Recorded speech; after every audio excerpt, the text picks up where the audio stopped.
Hello viewers, अगर आप एक डॉग लवर हैं तो ये स्टोरी आपके दिल को छू जाएगी। तो चलते हैं इस इमोशनल मूवी की एक्सप्लेनेशन की तरफ। कहानी की शुरुआत होती है हमारे मेन लीड फील्डिंग से, जो अपने दोस्त नेट के साथ पार्क में सैंडविच खाते हुए बातें कर रहा है। नेट की नजर अचानक एक लड़की पर पड़ती है। वो फील्डिंग को उसे देखने के लिए कहता है। जब वो देखता है तो उस लड़की को किसी और लड़के के साथ देखकर सैड हो जाता है, क्योंकि वो लड़की कुछ दिन पहले तक उसकी गर्लफ्रेंड थी। कुछ देर बाद फील्डिंग की नजर उसी पार्क में एक लड़की पर पड़ती है जो एक डॉग से खेल रही थी। उसे डॉग बहुत पसंद आता है। वो नेट को साथ लेकर डॉग खरीदने के लिए जाता है, जिस पर नेट एक अच्छे दोस्त होने का सबूत देते हुए फील्डिंग की मीठी मीठी बेइज्जती करने लगता है कि वो खुद का सही से ख्याल तो रख नहीं पाता, फिर एक डॉग की जिम्मेदारी कैसे लेगा। डॉग की जिम्मेदारी लेना एक बच्चे की परवरिश जैसा है, जो एक लापरवाह इंसान के बस की बात नहीं। इसी दौरान में एक डॉग की आवाज सुनकर फील्डिंग उसकी तरफ जाता है। वो डॉग फील्डिंग को प्यार करने लग जाता है। ये चीज फील्डिंग के दिल को लग जाती है और वो नेट की सारी नसीहतों को साइड पे रखते हुए डॉग को अपने पास रखने का पक्का इरादा करते हुए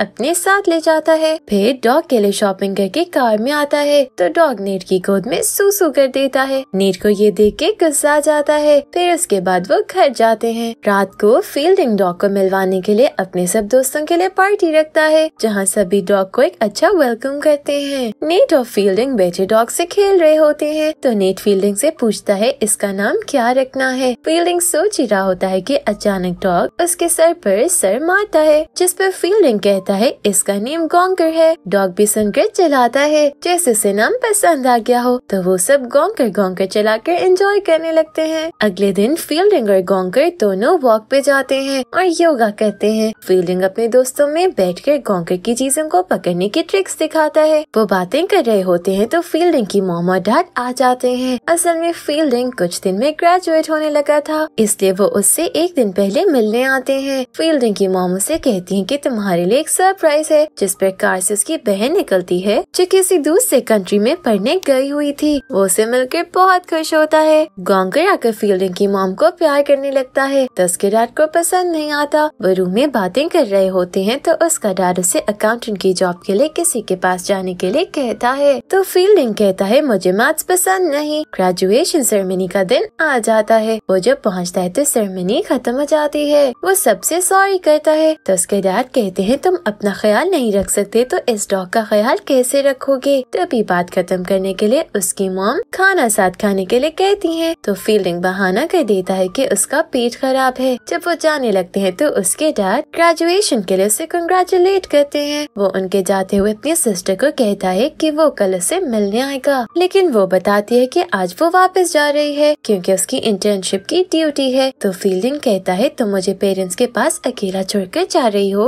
उसकी सिस्टर कहती है तुम रेंट पे रह लो और उसके लिए जॉब कर लो। ये कहकर वो चली जाती है। अगले दिन फील्डिंग नेट को मिलकर अलविदा कहकर घर आता है। जब वो घर आता है तो गॉन्कर उसकी मॉम को जाकर प्यार करता है तो उसके डैड को पसंद नहीं आता। तभी उसके डैड उसे गॉन्कर के लिए शॉक बेल्ट देते हैं ताकि उसे कंट्रोल किया जा सके। फील्डिंग कहता है ये वैसा डॉग नहीं जिसको इसकी जरूरत हो। उसके मना करने के बावजूद उसके डैड कहते हैं डॉग घर के बाहर ठीक है और उसके गले में बेल्ट डाल देते हैं। गॉन्कर डोर में जाकर भौंकना शुरू हो जाता है। उसके डैड फील्डिंग की तरफ देखते हैं। वो भागकर उसके पीछे जाता है ताकि उसे चुप करवा सके, लेकिन असल में गॉन्कर एक फॉक्स को देखकर चिल्ला रहा था। गॉन्कर उसके पीछे जाता है और फील्डिंग उसे रोकने के लिए आवाजें लगाता है, लेकिन वो बेल्ट की रेंज से बाहर निकल जाता है। उसके डैड कहते हैं वो गुम जाएगा, लेकिन फील्डिंग कहता है वो नहीं गुमता। वो कॉलेज भी घंटों घूम कर वापस आ जाता था। रात को फील्डिंग और गॉन्कर ब्रीदिंग प्रैक्टिस कर रहे होते हैं तो फील्डिंग के मॉम डैड डर कर उठ जाते हैं। जब वो आकर उन्हें देखते हैं तो वो प्रैक्टिस कर रहे होते हैं। अगले दिन उसके डैड ऑनलाइन मीटिंग में होते हैं। गॉन्कर करीब बैठकर भौंकता है तो वो फील्डिंग को बुलाते हैं। वो आकर कहता है गॉन्कर आपके साथ खेलना चाहता है। वो पास पड़ी लकड़ी फेंकते हैं, लेकिन वो उसे पकड़ने नहीं जाता। फील्डिंग कहता है आप उसे देखिए, वो खुद लकड़ी चूज करेगा और फिर उसे पकड़ के लाएगा। फिर वो उसको देखते हैं तो वो एक लकड़ी चूज करता है तो वो उससे दूर फेंकते हैं और तभी गॉन्कर उसे उठाने जाता है। ये देख के उसके डैड गॉन्कर को थोड़ा थोड़ा लाइक करना शुरू कर देते हैं। गॉन्कर उनकी मॉम को भी हाउसवर्क करते हुए डिस्टर्ब करता है। एक दिन गॉन्कर परिंदों को बैठकर देख रहा होता है तो फील्डिंग की मॉम ये देख के बहुत इम्प्रेस होती हैं। ऐसे दिन गुजरते रहते हैं और गॉन्कर उन्हें पसंद आने लगता है। एक दिन फील्डिंग फील्डिंग की मॉम घर आती है तो गॉन्कर कोई रिस्पॉन्स नहीं दे रहा होता। तो फील्डिंग को वो बुलाती है, वो भी उसे खेलने के लिए कहता है लेकिन वो रिस्पॉन्स नहीं करता। वो गॉन्कर को हॉस्पिटल लेके जाते हैं। वहाँ पता चलता है कि वो एक बीमारी में है और ज्यादा चांस है कि वो सिर्फ 30 दिन जिंदा रहे और हॉस्पिटल में उसे अंडर ऑब्जर्वेशन रखा जाएगा। जब वो अगले दिन उसे देखने जाते हैं तो वो ठीक होके खेलता नजर आता है और डॉक्टर कहते हैं कि पहले कभी ऐसे डॉग्स को रिकवर नहीं होते देखा। फिर वो गॉन्कर को घर ले आते हैं और उसकी बहुत केयर करते हैं और उसके साथ सब खेलते हैं। कुछ दिन बाद नेट फील्डिंग से मिलने आता है। वो जंगल में गॉन्कर को लेकर जाते हैं। वो वहाँ फॉक्स को देखते हैं और गॉन्कर को पकड़ने के लिए कहते हैं। खुद वो बातें करने लग जाते हैं। जब वो वापस आने लगते हैं तो गॉन्कर को आवाज देते हैं लेकिन वो उन्हें नजर नहीं आता और ना आवाज सुन के आता है। वो उसे ढूंढ कर घर आते हैं और अपने पेरेंट्स को रात को जगा के बताता है। उसके डैड पूछते हैं उसके पास कितने दिन रह गए हैं तो वो बताता है कि 20 दिन। उसके डैड उसे हौसला देते हुए कहते हैं कि सुबह हम उसे ढूंढेंगे।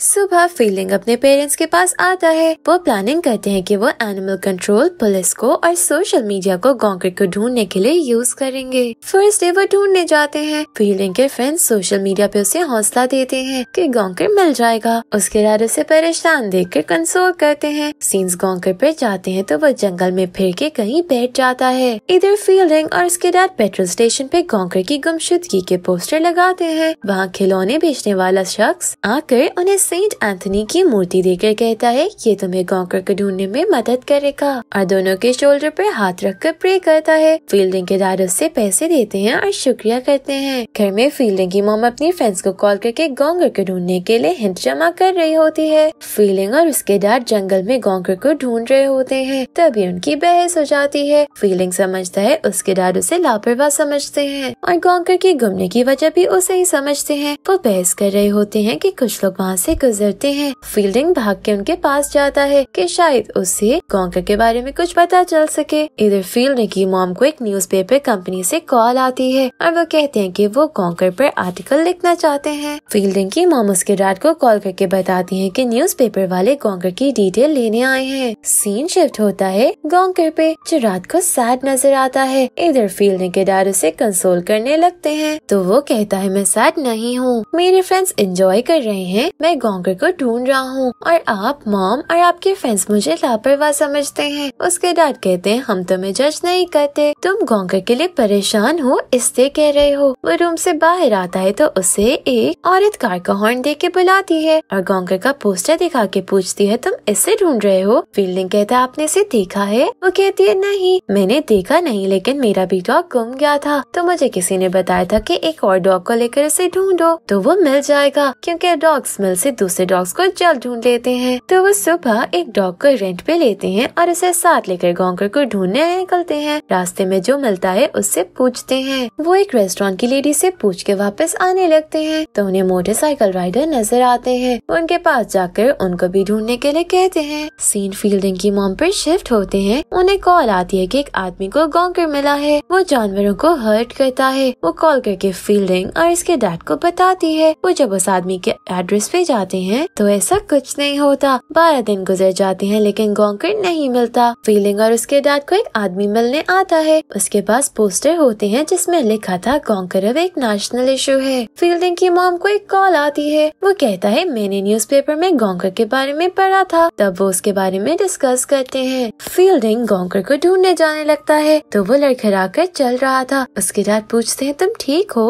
वो कहता है मैं ठीक हूँ और उसने खाना नहीं खाया था इससे कमजोरी फील कर रहा है। वो जंगल में एक कैंप लगा देखते हैं जिसमें कुछ यंग लोग एंजॉय करने आए थे। वो उनको भी गॉन्कर के बच्चे देने लगते हैं तो वो दोनों भी उनके साथ टाइम स्पेंड करते हैं। रात के वक्त वो दोनों सोने लगते हैं तो उसके डैड कहते हैं आज का दिन अच्छा था। फील्डिंग कहता है गॉन्कर के बगैर कैसे दिन अच्छा हो सकता है। वो लोग सोने लगते हैं तो रेंटेड डॉग उसके डैड के बेड पे आ जाता है। फील्डिंग कहता है ये आपको पसंद करने लगा है तो उसके डैड सो जाते हैं। रात को फील्डिंग वॉशरूम में खून की उल्टियाँ करता है। अब सिर्फ 6 दिन रह जाते हैं। सुबह उसके डैड और डॉग वापस आते हैं और फील्डिंग खुद उसे ढूंढने जाता है। रात को उसके डैड कॉल न उठाने पर उसे ढूंढने जाते हैं तो वो रोता हुआ पैदल चल के आ रहा होता है। उसके पाँव से खून निकल रहा था। इससे उसके डैड फर्स्ट एड लेके आते हैं तो फील्डिंग कहता है आप मुझ पर प्राउड नहीं करते, मैं अच्छे कपड़े नहीं पहनता और अपनी बुराई करता है। तो उसके डैड कहते हैं हमें तुम पर प्राउड है। है, मैं और कुछ नहीं सोचता। तुम्हारे पास अच्छा कैरेक्टर है जो तुम लोगों की केयर करते हो। तुमने एक डॉग को पाला और उसको ढूंढने के लिए रात को पाँव से खून निकलने के बावजूद ढूंढ रहे हो। ये सुन के वो अपने रात से आई लव यू कहता है और वो उसे गले से लगा लेते हैं। सीन शिफ्ट होते हैं जब गॉन्कर के पास जिंदगी के सिर्फ 2 दिन रह जाते हैं। सुबह को उन्हें कॉल आती है और कॉलर बताता है कि गॉन्कर मुझे मिला है। वो जल्दी से जाते हैं। जब वो जाके देखते हैं तो वो गॉन्कर नहीं होता। वो उसे ढूंढने निकलते हैं। कार में फील्डिंग के डर उसे कमजोरी की हालत में सोया देखकर कार घर की तरफ मोड़ लेते हैं। जब फील्डिंग की आंख खुलती है तो वो घर के बाहर होता है। वो अंदर आकर गॉन्कर को ढूंढने के लिए कहता है तो उसकी मॉम कहती है कि अब बहुत हो गया, तुम अपनी हालत देखो, ना तुम सो पा रहे हो और ना ही खाना खाते हो। सीन शिफ्ट होते हैं फील्डिंग पे। जब अपने पेरेंट्स से बात करने आता है तो कॉल आती है कि किसी ने गॉन्कर को देखा है। उसकी मॉम कहती है आप हमें वीडियो बनाकर सेंड कर सकते हैं क्योंकि काफी लोगों ने हमें गॉन्कर का बताया है, लेकिन वो गॉन्कर नहीं होता। तो वो कहता है गॉन्कर उसके सामने नहीं है, वो वीडियो नहीं बना के दे सकता। तो फील्डिंग और उसके डैड जाके देखते हैं तो वो आदमी उन्हें वो जगह दिखाता है जहाँ उसने गॉन्कर को देखा था। फील्डिंग गॉन्कर गॉन्कर चिल्लाता है लेकिन वो नहीं आता। वो मायूस होके वापस आने लगता है तो उसके डैड कहते हैं उन्हें वो मिल जाएगा। फील्डिंग कहता है वो कैसे? उसके डैड कहते हैं कि उनका बिलीफ है और उसके पीछे देखकर मुस्कुराते हैं। जब वो पीछे देखता है तो गॉन्कर वहाँ खड़ा होता है। वो उसकी तरफ बढ़ता है और उसे हग कर लेता है। वो लोग गॉन्कर को घर ले आते हैं और कार से निकलते वक्त फील्डिंग बेहोश होकर गिर जाता है। उसे हॉस्पिटल ले जाते हैं जहाँ डॉक्टर बताता है कि उसकी लार्ज इंटेस्टाइन का मसला था, उसे कुछ दिन हॉस्पिटल रहना पड़ेगा। उसकी मॉम उसे गॉन्कर की पिक्चर्स दिखाती हैं लेकिन वो उससे मिलना चाहता था, लेकिन वो घर नहीं जा सकता था। तो उसके डैड गॉन्कर को छुपा के हॉस्पिटल ले आते हैं। वो उसे देखकर बहुत खुश हो जाता है और दोनों साथ सो जाते हैं। यहाँ स्टोरी का एंड होता है। Thank you for watching.